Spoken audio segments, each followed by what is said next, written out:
Nagtataka ka ba kung ano ang pinapakain nila sa mga isdang ito?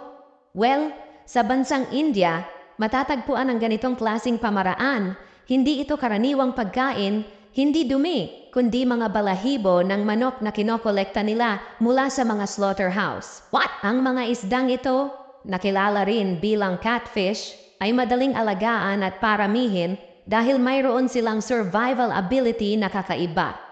Kahit kaunti lang ang tubig, at kahit nasiksikan ang kanilang tirahan, kaya nilang mabuhay.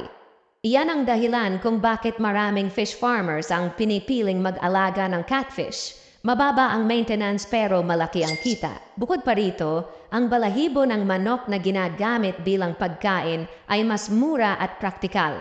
Gumagamit ang mga fish farmers ng makina para i-grind o durugin ang mga balahibo para mas madaling kainin ng catfish. Mura, madaling iproseso, at malaki ang balik ng kita. Kaya hindi katakataka na patok ang pag-aalaga ng catfish.